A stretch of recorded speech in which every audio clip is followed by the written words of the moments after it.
Buenas, muy buenas tardes a todos nuestros queridos oyentes. Bienvenidos una tarde más y es la segunda de nuestro recién creado programa de Las Tertulias del Pensacola en Radio Gálvez, Machalaviaya. Este espacio que, como sabéis, cuenta con invitados que tuvieron, tienen o tendrán alguna vinculación especial con la villa histórica de Machalaviaya donde nos encontramos. Permitidme hacer una breve introducción de esta localidad, situada en la Sarquía malagueña, a pocos minutos de Málaga capital, y enclavada en un paraje maravilloso, lleno de luz, naturaleza y, cómo no, historia. Esa historia que cuando uno la conoce se traslada al siglo XVIII.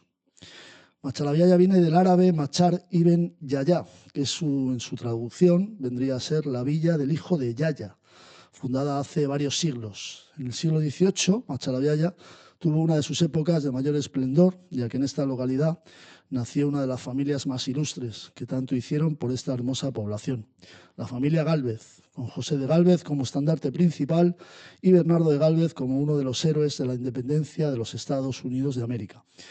Tío y sobrino respectivamente, llegando a considerarlo por parte de José de Gálvez como un hijo para este.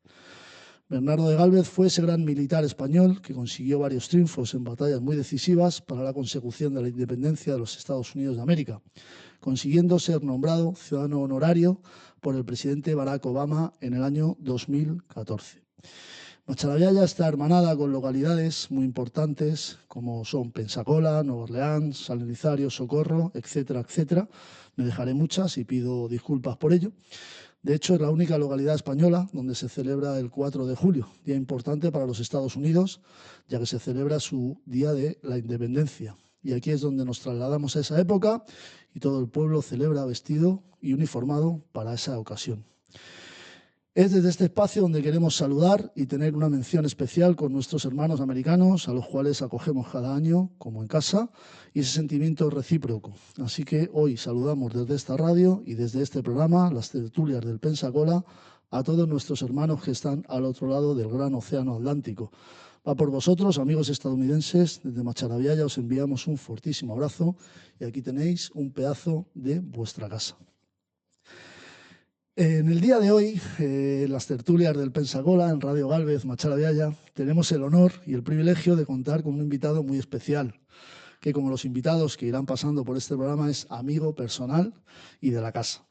Un muchacho nacido aquí, en Machalaviaya, que ha vivido su infancia, adolescencia y madurez en esta villa. Una persona que se ha hecho a sí mismo y, por lo que tengo entendido, el primer doctorado de Machalaviaya. Si no me equivoco, y si me he equivocado, luego me corregirá él. Se trata de Iván José Fuentes Abolafio, doctor en Ciencias de la Salud, rama de Fisioterapia.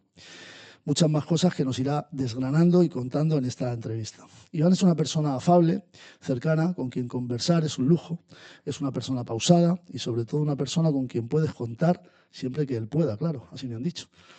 Ha dedicado su carrera a los estudios de fisioterapia, ha dado conferencias, formaciones e investigaciones en el campo de las ciencias de la salud. Además, ha participado en diversos proyectos, investigaciones y publicaciones que han tenido un impacto significativo en su campo. Su dedicación actual nos la contará él en esta conversación. La verdad es que estoy emocionado de presentar a Iván y tenerlo aquí con nosotros. Para todos vosotros, quiero que le conozcáis un poquito más en profundidad, lo que es el Iván más personal. Y veremos a ver qué nos puede contar él. Buenas tardes y bienvenido, Iván. ¿Cómo estás? Gracias por acompañarnos hoy en esta charla de Las Tertulias del Pensacola en Radio Gálvez, Machalaviaya. Buenas tardes, Raúl. Bueno, muchas gracias en primer lugar por invitarme a participar en este nuevo proyecto que inicias, que estoy seguro que va a ir muy bien. También gracias por el otro proyecto que has generado, que es para nosotros un espacio donde podemos compartir, desconectar y nos encanta, un sitio donde nos sentimos como en casa. Sí. Enhorabuena por ambos proyectos. Muchas gracias. Y muchas gracias por las palabras que denota un gran cariño hacia mí. Sí. Quiero que sepas que el cariño es recíproco y mutuo. Pues muchas gracias, Iván. Muchas gracias, de verdad. Es un lujo poder tener gente como tú aquí. El otro día tuvimos a Pablo, que también es amigo tuyo. Y la verdad es que con vosotros he tenido ratos de charla y me siento muy a gusto, aprendo mucho de vosotros. Y la verdad es que sois personas con las que una charla te enriquece siempre. Siempre te enriquece una cerveza, una caña. Es pasar un tiempo que muy enriquecedor, como digo. Vi la primera entrevista de Pablo Si me permite, yo creo que has tenido un error estratégico, porque normalmente a nivel de marketing o comercial hay que empezar por productos, digamos, con un bajo precio y aumentando el valor. Y claro, Pablo creo que sin ningún tipo de duda y objetivamente es la persona más culta de este pueblo. Además es posiblemente la mejor persona de este pueblo. A partir de ahora no sé cómo te la vas a idear estratégicamente porque ha empezado por el cliente oro, ¿no? Es verdad que Pablo ha dejado el listón muy alto, pero estoy seguro que las personas que van a pasar por aquí bueno, van a aprender de todas las entrevistas que estamos haciendo y estoy seguro que de todos vamos a aprender algo. Es verdad que Pablo es un chaval bueno, pues que cae bien a todo el mundo, como dije en la entrevista, que nadie habla mal de él.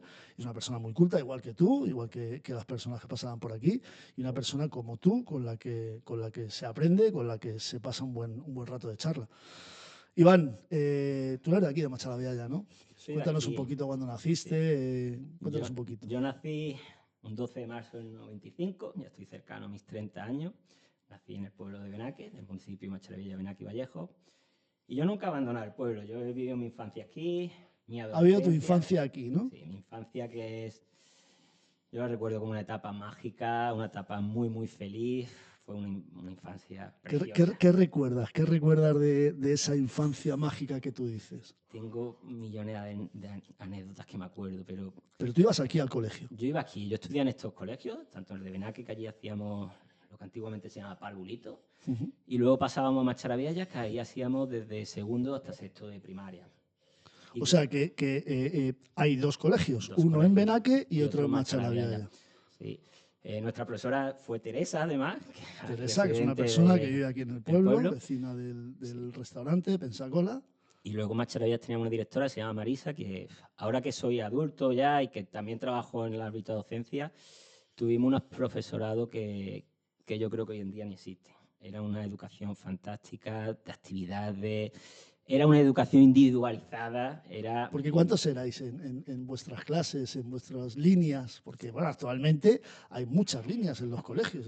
No sé, en cuarto, por ejemplo, sé que hay 4 líneas en un colegio en el Rincón de la Victoria, pero ¿cuántas líneas había aquí de clases? Lo voy a decir a grosso modo porque no me acuerdo exactamente, pero yo, por ejemplo, recuerdo que en Macharaviaya había 2 clases y quizás en la más amplia, ahí coincidían alumnos tanto de cuarto, quinto y sexto de primaria, ¿no?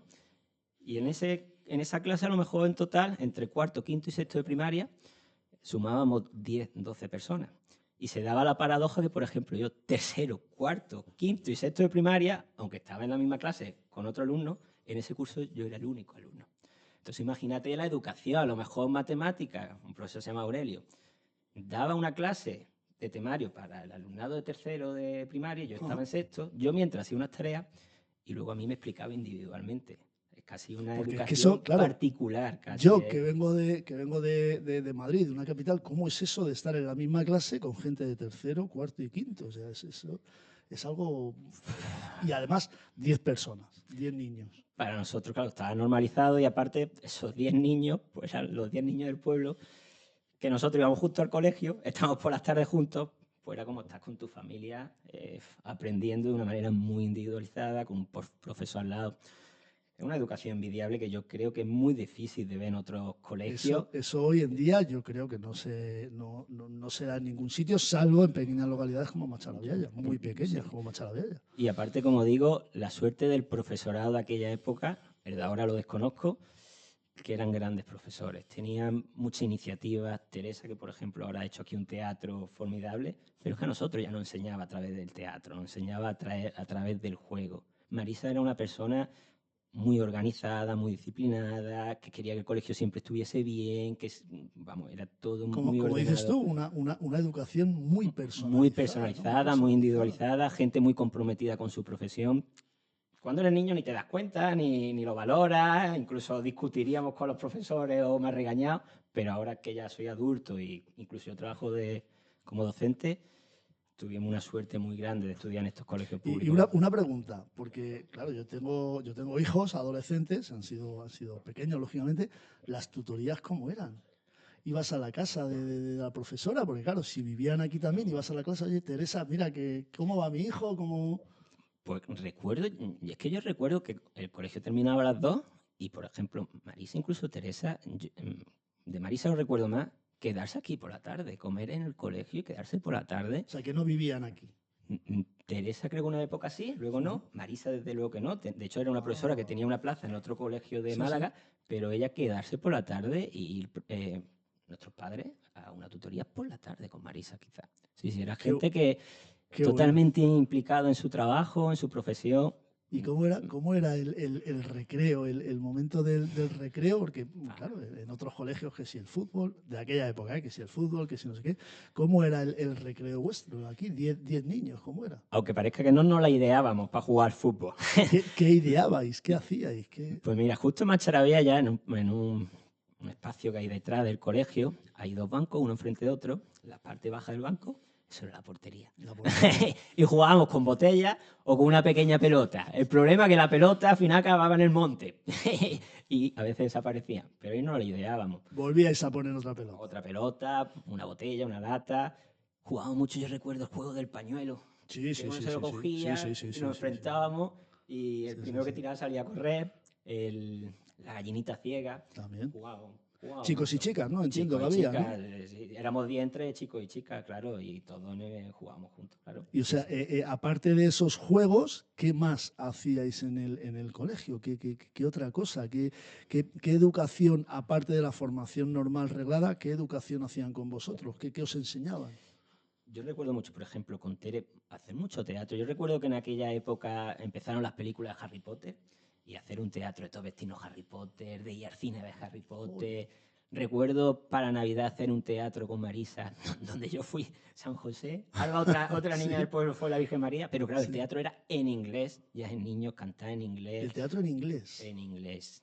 Y muchas actividades de ese tipo. ¿Cómo era ese aprendizaje en inglés? Entiendo que no es como el mismo aprendizaje que se aprende hoy en día, porque al decirme que es más personal, me imagino que la profesora vería quién va mejor, quién va peor, pero claro, conjugar tercero, cuarto, quinto y sexto es más complicado, ¿no? ¿Cómo es ese aprendizaje en otro idioma? Mi experiencia es que, ya digo, fue un aprendizaje muy individual. Yo recuerdo perfectamente, por ejemplo, el Colegio Macharavillas tenía una sala en el ala derecha, el despacho en el centro y otra sala, digamos, en el ala izquierda. Por ejemplo, como teníamos lengua e inglés que daba Marisa, matemáticas, conocimiento, daba otro profesor, se llama Aurelio, y religión, pues daba otro profesor que venía, que se llama Vicente. Entonces, quizás yo, por ejemplo, cuando estaba en sexto y me tocaba mi hora de inglés, el aula de la izquierda, de tercero y cuarto, mejor estaba en matemática y conocimiento con Aurelio. Y yo me iba a la sala del despacho, solo con Marisa, y tenía mi hora de inglés. Estamos hablando como una clase particular en un colegio una clase público, totalmente particular.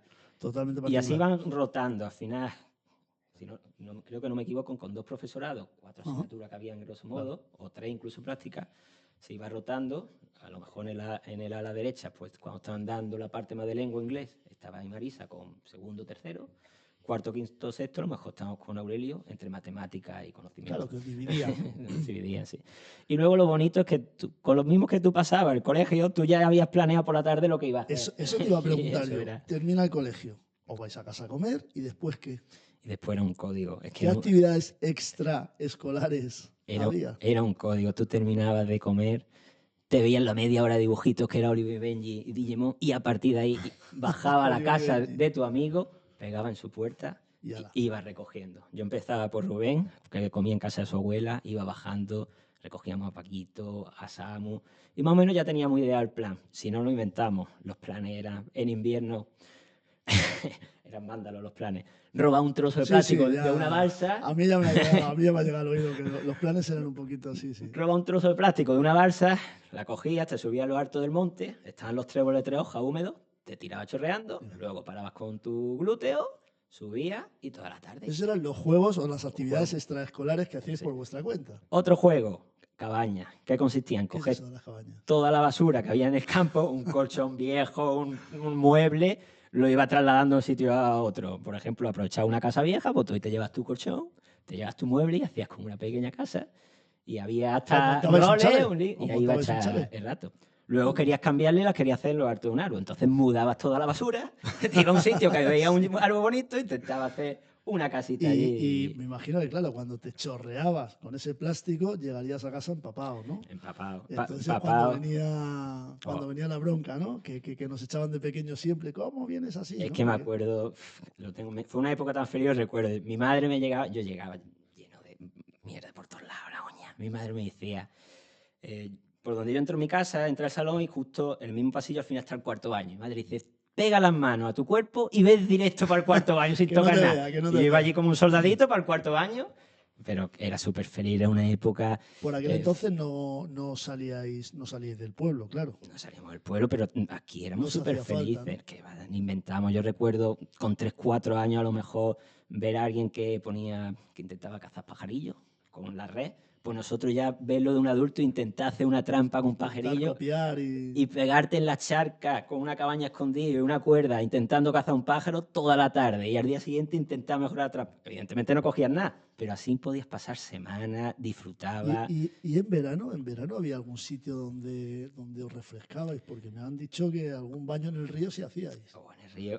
yo recuerdo. Bajábamos también a jugar mucho al fútbol, porque Sí. siempre el fútbol hemos jugado un montón. En verano y en invierno. Antes, cuando los ríos llevaban agua, yo recuerdo bajar a Macharabiella, que el código era tú bajabas, podías estar a la tarde y cuando anochecía subía a tu casa, Porque, era por código. perdona, porque has dicho bajaba a Machalaviaya, porque tú vives en Yo Benaque, vivo en que Benaque. Benaque es... Benaque, bueno, otro pueblo del municipio, Macharabiella, Benaque ¿A y cuánto, Vallejo. a cuánto está Benaque de Machalaviaya? Por la ¿Qué carretera a distancia 2 tiene? kilómetros, pero nosotros bajamos por el campo, por un camino que se llama Olivo Gaspar, que son 500 metros, 6 7 minutos andando. Por ahí bajábamos.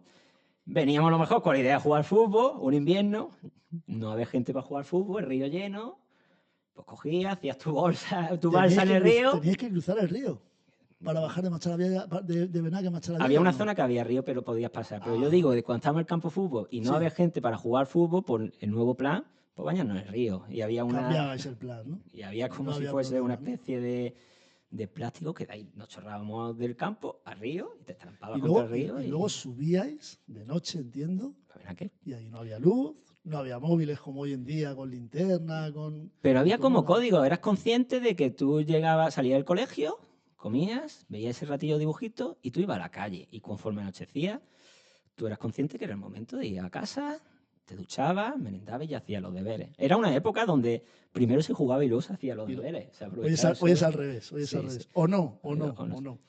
Íbamos a Entonces, cazar pájaros, hacíamos de todo, todo. Imaginábamos mucho, nos la ideábamos, discutíamos, pero a la vez nos perdonábamos. Los escondites, pero una época muy, muy muy feliz, bueno. muy, muy bonita. Esa infancia, que tú la recuerdas con tanto cariño, porque estás hablando con muchísimo cariño, termina en algún momento. Termina Porque aquí el colegio hasta qué edad o hasta qué curso podíais estar. hasta sexto de primaria, luego ya primero la ESO, que más o menos tiene los 12 años. Ajá. Ya vamos a Rincón de la Historia, a La Cala concretamente, aunque un instituto se llama Benajatí, que bueno, el instituto que le corresponde A al pueblo de Machalaviaya, ¿no? Machalavella, también un instituto público.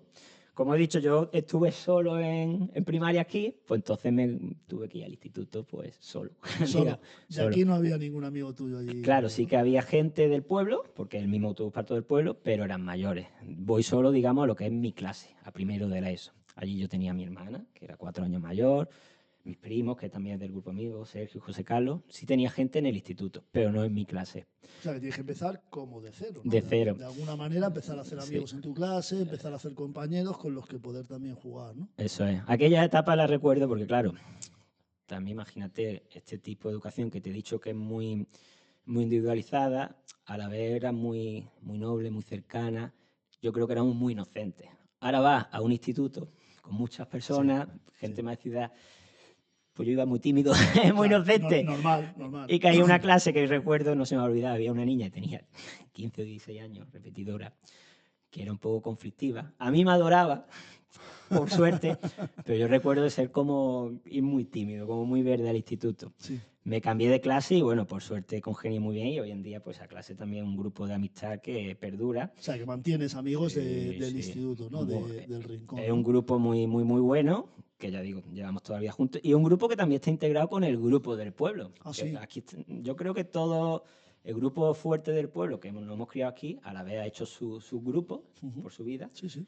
pero Todo muy integrado los grupos y han venido al pueblo y al final son gente que has visto en el mesón, que va a ver en ferias y estamos todos muy integrados. Entiendo que hay un cambio de juegos y de actividades, como hemos dicho antes, extraescolares, ¿no? Desde el colegio de aquí de Machalavilla al instituto del Rincón, ¿no? Hay un cambio de... Sí, ya cambia todo un poco. Yo también coincide que dentro del grupo, digamos, de amigos del pueblo era el más pequeño.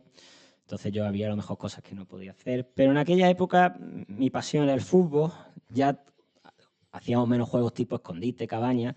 Y aquí lo que jugábamos era horas y horas de fútbol. Yo era mi pasión. Me apunté a un equipo de fútbol, competía, entrenaba bastante. Y yo tuve una adolescencia muy tranquila. Yo al final iba al instituto, jugaba fútbol, estudiaba. Los fines de semana sí salía por el pueblo. La típica visita a la casa de abuela. Tuve una adolescencia tranquila. Sí. ¿Cómo ibais de Machalavilla al Rincón? Te tenía que llevar tus padres. ¿No había por aquel entonces un autobús? ¿No había? Solo había un autobús para lo que es el instituto, que salía por la mañana a las 7:30, te recogía a las 3, llegabas aquí a las 3:30, pero a partir de ahí, para todo lo demás, te tenías que llevar O sea, a tu si padre tú o querías madre en quedar coche. con tus amigos en el Rincón, te Dependencia, tenían que llevar tu familia y recogerte de nuevo, ¿no? eso es, sí. Y esa adolescencia, aparte de vivirla como dices tú, ¿qué empezabas tú a querer? ¿A qué sueños te empezabas a querer dedicar? Es que yo recuerdo que en aquella etapa quizás no tenías tantos sueños, tantos proyectos, vivía ¿No querías mucho. ser futbolista? Yo quería ser futbolista, Claro, pero a me la vez. imaginaba. Pero yo a la vez que quería ser futbolista, cuando ya empecé a tener edad de 16 años, 17, que curiosamente era la época que yo competía, digamos, yo competía al máximo nivel que podías competir en esas categorías, ¿no? Que era a nivel andaluz. Pero yo ahí era consciente ya que aunque fuese un sueño, que no, Que era complicado. que tú no vas a ser futbolista, aunque que es muy difícil, que era muy difícil. Entonces jugaba, pero yo ya pensaba que a ideas a veces que estudiaba, sin tenerlo claro. Yo recuerdo que No lo tenías claro por aquel entonces, ¿no? Supongo que habría muchos caminos y no sabías un poco cuál coger, ¿no? yo creo que cambié cada semana. Yo recuerdo que me gustaba estudiar historia. Siempre tuve en mente la docencia. Yo le decía, mamá, yo creo que voy a ser profesor de historia. Luego recuerdo que como se me da bien la física, voy a meterme a algo de ingeniería. Luego, claro, en salud era bueno, me gustaba el deporte, digo, algo de INEO, de fisioterapia. Luego, incluso por la broma, me puse para estudiar enología. Enología. Por la broma. Bueno, es una profesión bastante bonita. Y al final no lo tenías claro, no lo tenías claro. Yo creo que ¿Cuándo llega ese momento en el que dices, me voy a dedicar a esto? en segundo bachillerato, En el segundo de último bachillerato. año. Segundo, y sin tenerlo 100% claro. Dudaba entre medicina o fisioterapia, y lo que son las cosas. La nota me daba por suerte, incluso podía haber entrado a medicina, pero yo decía que medicina había que estudiar muchos años. Que había que estudiar 6 años, luego hacer un MI, que se te iban 10 o 11 Claro, años. al final son mucho tiempo. Y yo pensaba que yo iba a estudiar mis 4 años y se iba a acabar mi vida. Iba a trabajar, iba a ganar muy buen sueldo y iba a vivir la vida. Y luego, pues mira, luego he estudiado yo también 10 años, me hubiese hecho medicina. Entonces, ¿en qué momento de tu vida o en qué momento de esa adolescencia, ya nos ha dicho en segundo de bachillerato, pero en qué momento dices, no, este es el camino que voy a tomar? Ya en el grado, ya una vez que entro en fisioterapia, sobre todo el último curso, yo ya ahí sentía que la profesión me gustaba. De hecho, yo entré por la parte, digamos, deportiva y yo me di cuenta, no, que era mucho más amplia. Me gustó mucho también la parte del TFG, perdón, de investigación, y ahí yo me di cuenta que yo iba a potenciar Vale, porque mi tú eres profesión. doctor en ciencias de la salud De en la ciencias. rama de fisioterapia. Pero yo quiero saber, cuando tú decides ya dedicarte a la fisioterapia, ¿es por qué? ¿Por qué motivo? ¿Por qué motivo Porque decir? nos ha dicho que sí, que estabas entre medicina, pero que había que estudiar mucho, o fisioterapia. Entonces, ¿en qué momento dices, no, no, fisioterapia y me voy porque me gusta o porque Ah, tengo menos tiempo de estudio o por qué? eso fue en segundo bachillerato, una vez el tío digo fisioterapia, porque me quiero dedicar al mundo del deporte. Y El quiero deporte. estudiar Sí, que viene fisioterapia mucho a colación, claro. para enlazarlo a la fisioterapia deportiva. Y una vez que entro en el grado, que también entra normalmente, en los grados se entra muy perdido, porque te hace una idea muy superficial de lo que es el grado, pero no te explican cuál es al final a nivel práctico, laboral, qué va a consistir, ni nada. Entonces yo iba enfocado a la parte deportiva, luego me di cuenta que es una profesión muy amplia y durante el Es un grado campo muy extenso, es la un campo muy, fisioterapia, ¿no? muy extenso. Ten en cuenta que ni siquiera tiene especialidades, Entonces puedes ver desde poblaciones deportivas, oncológicas, Claro. cardiovasculares, es muy amplia. Y ahí ya en el grado me fui dando cuenta que sí que era una profesión que me gustaba. Me di cuenta que además me gustaba fuera del ámbito de deportiva y me di cuenta que la parte de investigación también me gustaba. Entonces ya empecé a un ritmo que aún no he terminado. Me has comentado antes que la nota te daba, pero claro, ahí tiene que haber un momento de decir, vale, me quiero dedicar a esto, pero ¿y si no saco nota en Málaga? Igual me tengo que ir. En ese momento, ¿qué pensabas? ¿Te daba igual? No, ¿Querías quedarte aquí sí o sí? ¿Ibas a hacer todo lo posible por sacar esa nota aquí? ¿O bueno, no te importaba irte donde fuera? sí me importaba irme, no quería irme. No querías irte de Málaga. No, nunca he sido a mí, ahora ya menos, pero en toda esa época a mí me costaban mucho los cambios. Yo estaba aquí muy asentado. Para mí este sigue siendo mi sitio. Yo aquí donde me he sentido a gusto, donde siento que está mi vida, donde tengo mis amigos, donde están mis seres queridos, están mis padres. Yo aquí siempre me he sentido cómodo. A mí el hecho de irme a otra ciudad, que ahora lo pienso y digo, ojo, también pude perder una experiencia muy bonita, porque te Sí, vas a claro. otra ciudad, eh, porque luego yo aquí en la propia ciudad, con los que venían de fuera, pues los pisos universitarios, pues lo que es cachondeo, es Sí, sí, diversión. sí, sí. Esa época también tiene su lado divertido, claro que sí. Pero yo tenía una parte de vida que a mí me producía la felicidad, que al final yo aquí tenía a mis amigos, con los que llevaba toda la vida, con los que salía, y el hecho de separarme a mí eso me producía cierta tristeza. A mí el hecho de irme fuera en aquella época no me llamaba. El otro día hablábamos con Pablo que al final esto no deja de ser tu zona de protección, Sí, bueno, ha habido gente y pasará por aquí mucha gente que se ha ido, que está afuera y que al final siempre vuelve a Macharabiaya porque es su zona de protección. En este caso tú no te querías ir por ninguno de los no, motivos y conseguiste no tenerte que ir y estudiar aquí en sí, Málaga. sí. Entonces eso fue para ti un triunfo, Y ¿no? de hecho, incluso estudiando en Málaga, también tienes la opción de haberte ido a un piso en Málaga, pero no, yo estaba aquí, yo tenía aquí mi rutina, yo iba a Sí, la universidad, venía, pero pero hay que recordar que Málaga está a media hora de Machalavia nada más, sí, media hora, 25 minutos, sí, que no es lo mismo que irte a La Coruña, sí, irte a Madrid o Barcelona, ¿no? Que al final dices, me quiero dedicar a esto, te cuesta muchísimo porque entrar en ciencias de la salud y en el campo de la fisioterapia cuesta muchísimo, pero al final consigues el sí, quedarte en Málaga, o sea, a media sí. hora de tu casa, eso es un triunfo. Quizás si no hubiese habido más remedio me hubiese ido, pero hubiese sido una decisión que me hubiese costado a nivel emocional o personal porque yo quería seguir aquí. Tuve la suerte que sí, que pude elegir una profesión que me gustaba en mi universidad y bueno, Pero fui. yo te voy a hacer un halago, ¿eh? Te voy a hacer un halago y creo que no todo el mundo puede optar a quedarse en su zona de protección, en su zona de confort, como es tu caso, para hacer el grado que quiero. O sea, que tú, quiero decir que has tenido que ser muy buen estudiante, sacar muy buena nota para poderte quedar Sí, aquí, sí, porque no todo el mundo puede. desde chico, al principio, yo en el colegio, la verdad que no tenía ninguna afición por estudiar. A mí lo que me gustaba era jugar, pero hacía los deberes y estudiar por responsabilidad. Siempre he sido muy responsable. Me Y consta, me consta, luego me consta. en Me la consta de ESO, ello. en la ESO igual, yo por responsabilidad, aunque no me gustase, lo hacía. Y sí, yo siempre saqué muy buenas notas. Y en bachiller es que tuve también un momento personal muy bueno, era un momento que me sentía yo muy bien en mi vida, muy feliz y tal. Y ya te digo, las asignaturas que se me daban bien sacaba muy buena nota y las que no se me daban también sacaba la misma nota. Y yo conseguí llevarme la matrícula 1 de mi instituto en bachiller. Se repartían 5 entre todos los alumnos de segundo bachillerato y entre todas las ramas, ciencias, sociales, letras, y yo me llevé una. Sí, y, Una matrícula. sí la matrícula no, sí.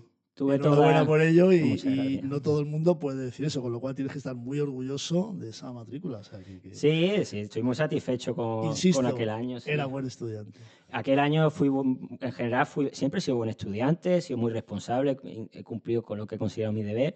Y en bachiller también coincidió además que una época personal que yo estaba muy bien y también iba con aparte de mi responsabilidad que estudiaba, yo iba con la confianza de que él sacaba bien los Yo tengo exámenes. una pregunta porque segundo de bachiller es un curso que puede ser muy pesado Es muy para trampa. algunos chavales, puede ser muy trampa y se pueden venir abajo con algunos que quieren estudiar una cosa. Segundo de bachiller me han comentado que es un curso duro. No sé si por la materia del estudio o porque al final no sabes muy bien y te resulta un poco pesado porque estás a punto de dar el salto a lo que quieres hacer y te puede resultar pesado. Yo creo que entra en juego muchos factores. Al final, un curso corto, intenso, porque corta en mayo y tiene asertividad, tiene mucha presión por la nota.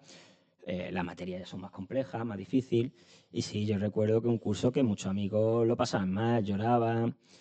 Pero ya te digo, para mí, segundo bachillerato, lo recuerdo como uno de los mejores años de mi vida, de los que más capacidad. Yo era quizás de los que menos tiempo tenía, porque yo en aquella época jugaba fútbol en el tiro pichón.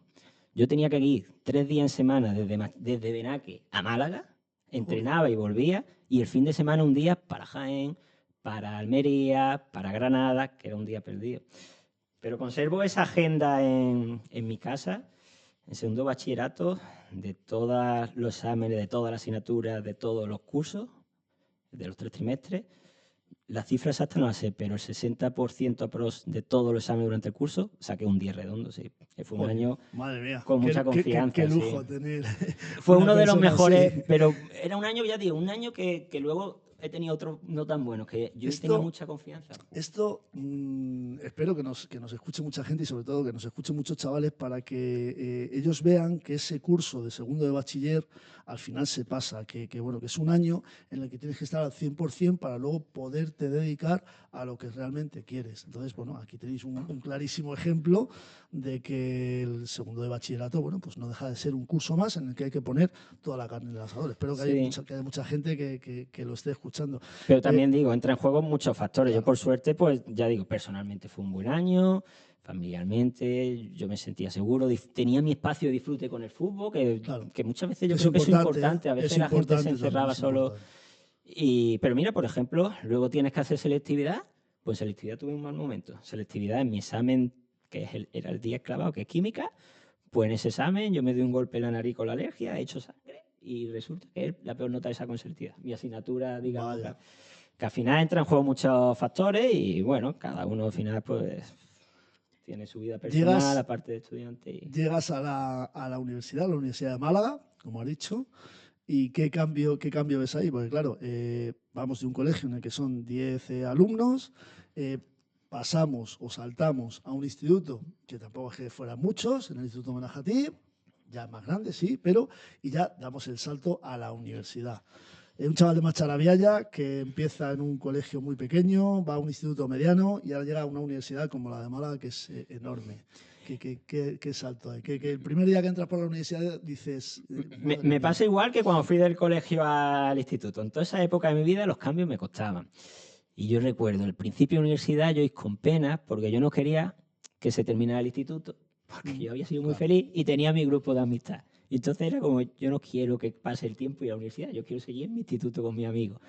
Pero nada, la universidad, pues bueno, igual, la primera semana un poco más tímido, ya empiezo a hacer mi amigo. En esa época ya eres mayor de edad y aparte también, pues seguía manteniendo vínculo con la amistad de aquí del pueblo. Y bueno, eso fue una época de mucho disfrute, de mucho placer, de mucha experiencia, de entrar, de salir.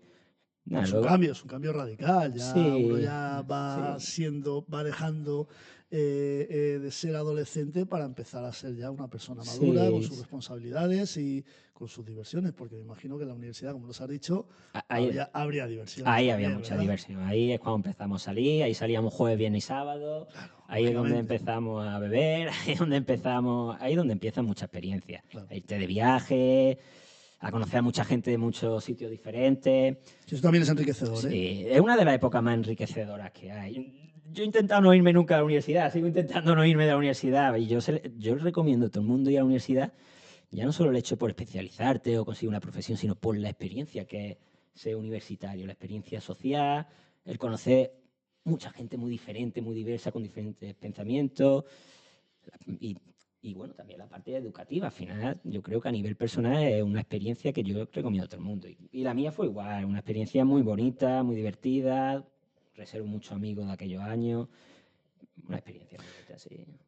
Llegas a la universidad, empiezas ciencias de la salud y en qué momento dices o notas que te quieres especializar en qué, en qué momento. No lo he tenido tan claro nunca, la verdad. Muchas veces es como te va viniendo la vida. Pero Yo imagino que de rebote no habrá no sido. habrá sido, pero yo recuerdo las prácticas porque mi grado tiene muchas prácticas, tanto en tercero de grado como en cuarto. Los últimos cursos te pegas 4 meses de práctica en diversos centros, centros de salud, hospitales, eh, centros de atención temprana, asociaciones, clínicas privadas, etcétera. Y yo tuve una experiencia en el ámbito de geriatría, en un centro de día, una experiencia también hospitalaria con gente más neurológica y una experiencia neurológica infantil. Entonces ahí es cuando empecé yo a desvincularme un poco de la parte deportiva y a intentar irme hacia patologías más crónicas, gente con patología un poco más que te pueden llevar hacia la dependencia, ¿no? Claro. Y es donde empecé a ver que mi profesión podía tener un peso muy importante en la sociedad y tener una labor mucho más bonita que lo que yo pretendía al inicio, que Eso era es la algo deportiva. maravilloso, o sea, Sí. es algo que a mí me está dejando un poco sin palabras porque me parece que un chaval como tú, con tanto deporte que has hecho, el que al final se quiera dedicar un poco más a las personas que necesitan una gran mano porque están al borde de la dependencia, me parece que es algo maravilloso y algo súper enriquecedor, ¿no? Y ya te digo, pero que luego también todo viene un poco decisiones que tampoco las tomas con toda la certeza del mundo, que te viene y tienes que decidir. Y bueno, pues, yo por suerte me han salido bien y estoy contento de las que he tomado. Me podría haber equivocado y no pasa nada. Claro. Siempre puedes reconducir el Siempre hay camino. error acierto, acierto error. Pero que yo recuerdo, te voy a decir con total honestidad y claramente cómo fue mi decisión, por ejemplo, del primer máster. Yo termino mi grado, tengo claro que quiero trabajar en algo con este tipo más de pacientes, consigo trabajo en un centro donde yo hice mis prácticas, me llamaron, digo, estupendo, y quiero hacer un máster. Y hay un montón de máster, oferta privada, pública, y mi decisión fue, como no lo tengo claro, es decisión de conservador, pero a veces sale bien.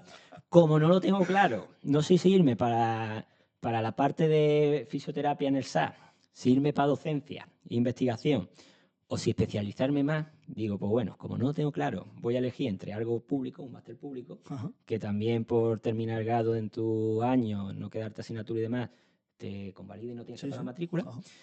Digo, me voy a quedar en mi ciudad y lo voy a hacer oficial porque me da punto para bolsa y me sirve como antesala doctorado. Y como me gustó el TFM, lo voy a enfocar en investigación, sin tenerlo claro. En investigación. Es totalmente conservador. Era una Sí, actitud sí. de me lo voy a jugar lo mínimo posible. Sí, sí, claro, sí, sí, sí, sí. Por suerte me la juego, me va muy bien Sale el bien. máster de investigación, me encanta, veo que disfruto, veo que es la manera de formarte sin gastar dinero, porque veo que cuando tú investigas, cuando tú estás leyendo, eres tú el que desarrolla el conocimiento, eres tú el que estás leyendo, no tienes que comprar cursos. Ya digo, me estoy formando, estoy aprendiendo, como estoy trabajando laboralmente, estoy cogiendo experiencia. Y a raíz de ahí me surgió otra oportunidad, ¿no? A raíz de ahí, el tutor que me dirigió el TFM me dijo, a mí me gustaría, o creo que tienes condiciones para hacer el doctorado. Pues no me lo pensé. Doctorado. Inicio el doctorado y paralelamente, ya que lo tengo más claro porque ya llevaba 2 años trabajando, inicio un máster que se llama Redactación, Fisioterapia y Redactación Funcional en pacientes pluripatológicos crónicos, que ya es lo que me gustaba. Y ahí ya sí lo tenía con más certeza. Pero mis primeras decisiones son puramente conservadoras, que te pueden salir bien o te pueden salir mal y no lo tienes claro, es que muchas veces no lo tienes claro. ¿Es cierto que eres el primer doctorado de Macharabiaya? Eso me han dicho, ¿eh? Si no me equivoco, creo que sí, que es la primera Es un tesis peso, doctoral es un peso y de una alguien responsabilidad de grande, ¿eh? aquí. No es la única ya, también Sí, sí, lo Desiree sé, ha lo hecho sé. una segunda Sí, sí, sí, tesis. sí, lo sé. Que Desiree pasará por aquí Sí, también. que además las dos lo hemos hecho en rama sanitaria, Ajá. pero sí, creo que hay otro profesor que está de Málaga, que trabaja en la Universidad de Historia, si no me equivoco. Él ha hecho una tesis doctoral o ha hecho algo de investigación donde hace algo de historia, trata sobre Macharabiella, pero es alguien que no ha nacido aquí. Que no ha nacido aquí. De los que hemos nacido aquí, yo creo que mi tesis es la primera tesis doctoral y somos 2 doctores ya, Desiree y yo. Bueno, llega el máster y las investigaciones y las conferencias, ¿no? Creo que Conferencias has dado también. conferencias también. ¿No? Cuéntanos un poquito cómo es eso de dar conferencias. Eh, Al principio, pues vas temblando, te tiembla la voz, vas muy nervioso. Es otro aprendizaje, ¿no? Cuéntanos esa primera conferencia que te ponen delante de no sé cuántas personas y te dicen tienes que hablar de este tema. Mira, Entiendo que de ese tema estás sobradamente preparado, pero ¿cómo es eso de ponerte delante de no sé cuántas personas a hablar? no estás tan sobradamente preparado. Bueno, tienes las primeras experiencias que son la presentación de tu TFG y Claro, de tu TFM, ¿no? Que es algo académico. Y la primera, en el seno de mi grupo de investigación, donde yo hice el doctorado, mi director, que por cierto justo ahora se va a promocionar el catedrático, organiza una jornada con doble intencionalidad. Por un lado es divulgar lo que se hace en el seno del grupo que es un grupo muy potente, y por otro lado, sus jornadas tienen la intención de que sus doctorandos adquieran esas habilidades divulgativas y cuenten lo que están haciendo. Entonces, la primera vez que vas y que quieres hacerlo muy bien, te lees tanto el PowerPoint, te lo preparas tanto, que tú vas allí y sueltas un monólogo. Claro, lógico, lógico. Al final dices o hablas de otra cosa Claro. que no tienes en ese PowerPoint, pero bueno, que va a condicionar. Entonces vas muy nervioso y te suelta un monólogo. Lo hace bien porque te lo sabes de memoria, pero no tienes interacción y demás. Claro. Y luego una de las más que recuerdo con más satisfacción es yo participo en un curso que se hace online por el COVID, que se organiza en el País Vasco. Ahí va mi director. Yo he tenido la suerte que, como siempre, he compaginado investigación con la clínica y la docencia. Entonces, hay cosas que se ven en la clínica que todavía que la investigación no tiene tanta evidencia. Hay cosas que tienen que surgir de la clínica para que llegue la investigación y hay cosas que la investigación está 10 años por delante de la clínica. Entonces, cuando estás en ambos sitios, puedes ser consciente de ambas partes, Claro. ¿no? Ajá. Entonces, en ese curso participamos varios perfiles del grupo, algunos más académicos, más puramente científicos, otros más clínicos, y fue mi director. Yo fui la segunda, me la preparé muy a conciencia, fui la segunda charla y me salió bien. Yo quedé satisfecho. Pero mi director, que sí que me había escuchado, dijo: Iván, esta charla ha sido fenomenal, tú estás a un muy buen nivel, te voy a enviar a una charla que le habían invitado a Madrid, que ahí va gente en un congreso con más solera, ¿no? Va gente Sí, ya sí, sí. con mucho más prestigio. Y me fui para Madrid. Y cuando yo fui allí y vi los que eran gente con mucho prestigio, yo allí tenía 23 años, más joven. 23 años. Ahí sí a lo mejor había unas 200, 300 personas. Madre mía. Creo que hice una presentación muy buena en contenido, pero sí me trabé, sí que pasé bastante nervios. Pero a partir de ahí ya rompí un poco la barrera y ya revela, O disfruta. sea, que Ya el miedo disfruta. escénico no lo quitamos ahí en esa conferencia de Madrid, dijiste. Sigue estando, siempre Sigue, sigue sigue, estando, sigue. pero ya es diferente. Yo creo que ya son unos nervios precompetitivos, que yo creo que es la mínima tensión que tienes que tener porque quieres hacerlo bien. Pero ya es diferente, ya tiene otra soltura, ya no te lo tienes que tomar como un monólogo, tú ya Claro. sabes que puedes reorientar. Ya es diferente, sí, sí. Y bueno, Ha tengo habido publicaciones también, ¿no? publicaciones muchas. Tengo 13 publicaciones. 13 publicaciones, nada más y nada menos. 13. En revistas de alto impacto JTR, un libro, que es una de ecografía, si no me equivoco, 5 capítulos de libro, Madre mía. 29 presentaciones a congresos, y no lo sé, pero no lo sé. Después de todo eso, ¿sigues jugando al fútbol? No, ¿Sigues intentando hacer deporte? ¿Sigues sí, intentando hacer...? deporte Porque claro, sí, para una persona como tú que lleva tanto peso en la cabeza por tu rama laboral y tu rama formativa, entiendo que es necesario, ¿no? Indícanos como formador en esta rama si nos es necesario el conjugar un poco nuestra vida laboral con el hacer algo de deporte, tener algún hobby como... es básico, es una obligación. Hacer ejercicio debe ser hoy en día como desayunar, como ducharte. Es obligatorio por salud física, es obligatorio por salud emocional, es obligatorio por salud cognitiva, mejora la atención, mejora ejercicio es fundamental.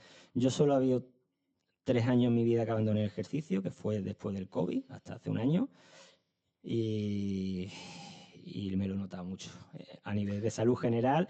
Y al revés, yo siempre digo que el ejercicio a mí nunca me ha abandonado, siempre me ha tratado bien, yo lo he abandonado él 3 años y le pido perdón, y ahora yo hago mi mínimo 4 horas a la semana, 3 de ejercicio, y es que es algo básico. Es que Sí, yo creo que es necesario no solo para estar físicamente bien, sino para estar emocionalmente y psicológicamente bien. O sea que... De hecho, lo que contaba en bachiller es que quizá a mí me fue bien, yo cuento con un año personal, porque yo tenía mi ejercicio, Claro. porque yo iba al fútbol, que era mi Eso fue actividad, que era fundamental para ti. ejercicio y que era placentera, y me permitía desconectar, organizarme, y luego rendía mejor. Es que muchas veces por estar 5 horas no te va a cundir más, si no mantienes la atención, si estás disperso. Bueno, termina todo eso y claro, hay que ponerse a trabajar, porque estudiando se está muy bien, en la universidad muy bien, pero hay que ponerse a trabajar. ¿Cuál es tu dedicación ahora mismo? ¿Cuál es tu dedicación actual? ¿A qué te dedicas?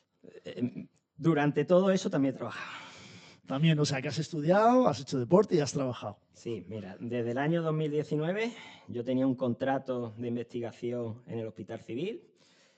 Soy autónomo, iba a 3 clínicas, llevaba un equipo de fútbol, hacía la tesis doctoral, hice el máster, iba a todos esos congresos y todos esos libros. Yo sigo trabajando, yo siempre he sido pluriempleado, sigo igual. Madre mía. Echaba media jornada, unas 12, 14 horas al día. Creo que eres un verdadero ejemplo para los chavales jóvenes que sepan que se puede, o sea, que no piensen, "Jo, es que no voy a poder, no voy a poder". Se puede estudiar, se puede tener hobbies, el deporte, etcétera, etcétera.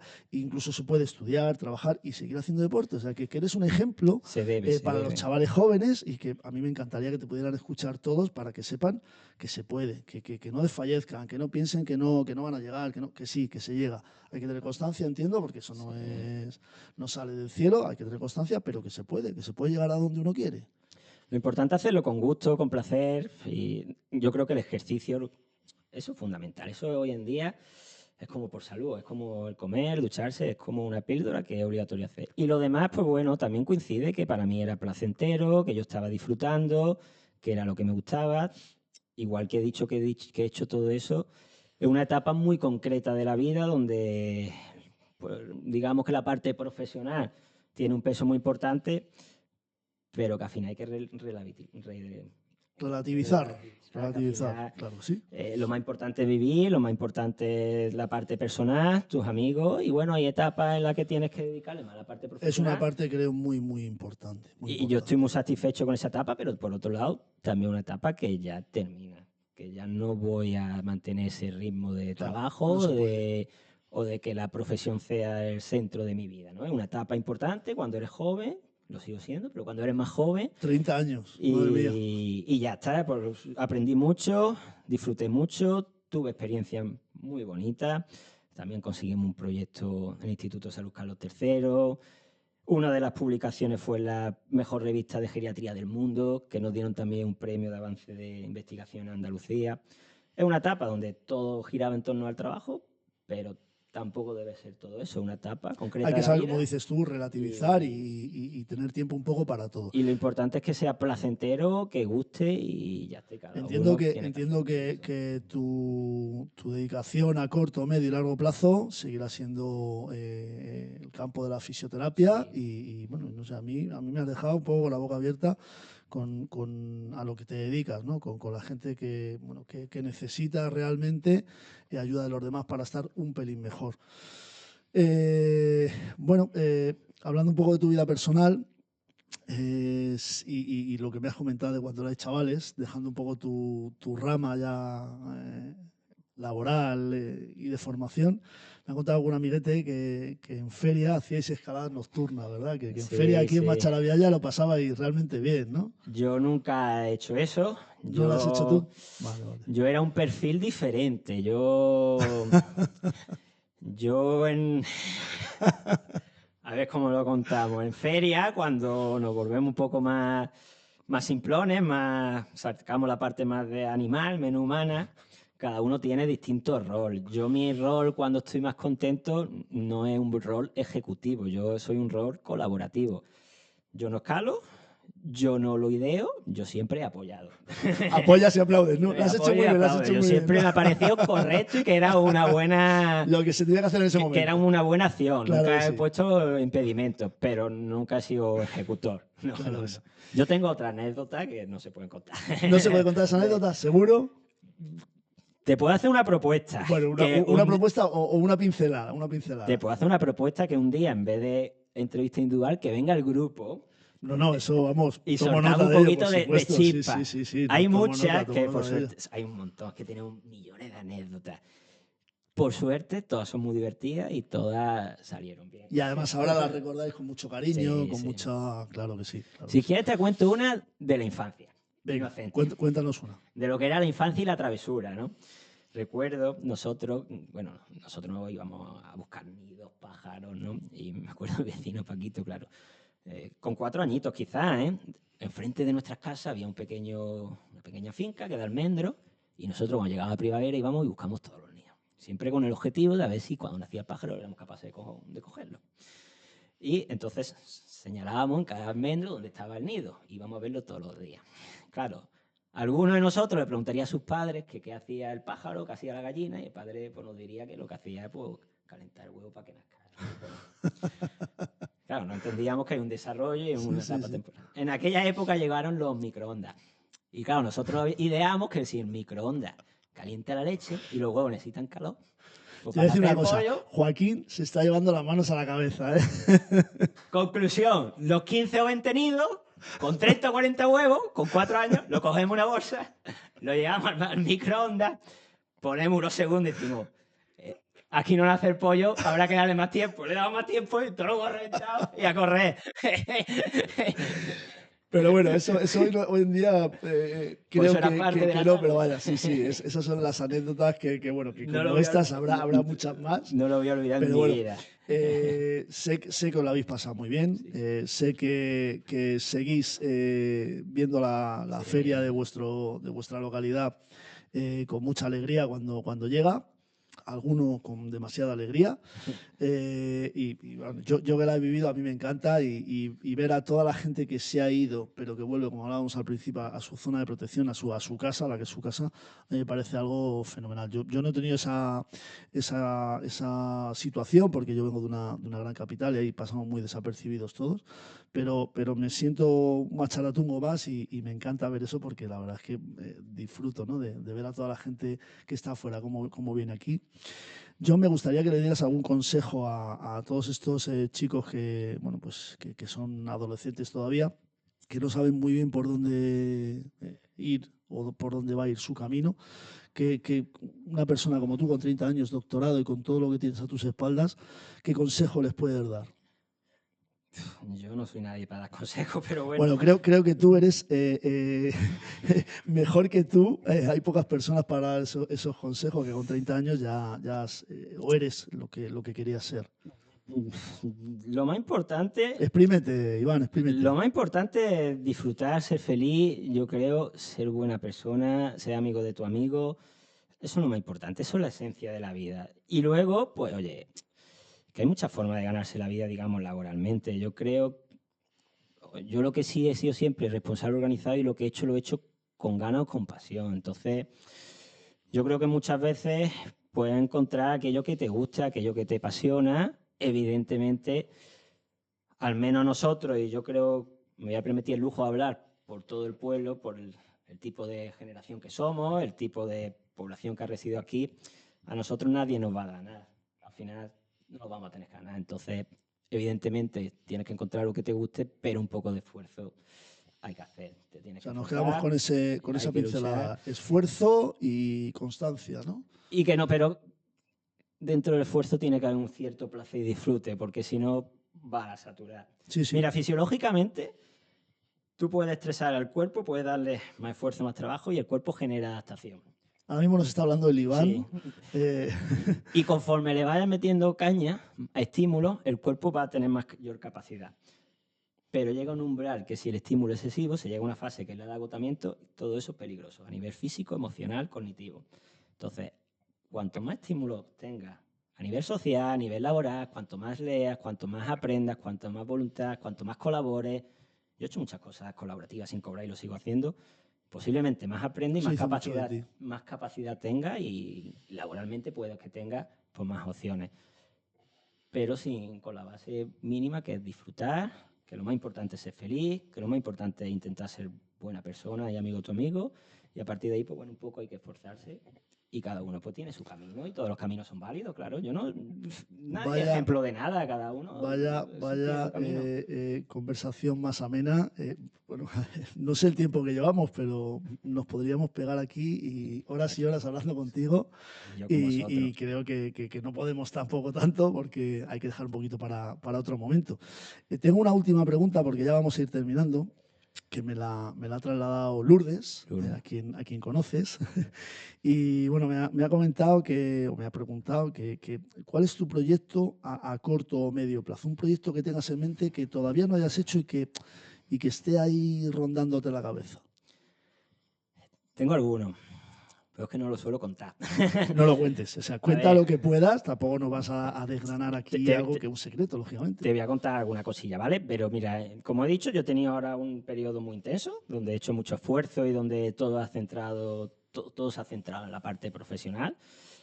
como te he explicado, eso lleva luego una fase de agotamiento. Entonces ahora estoy en una fase de tranquilidad. Yo ahora estoy otra vez en el pueblo, asentado, haciendo mucho ejercicio, vivo tranquilo, disfruto más, sigo trabajando mucho.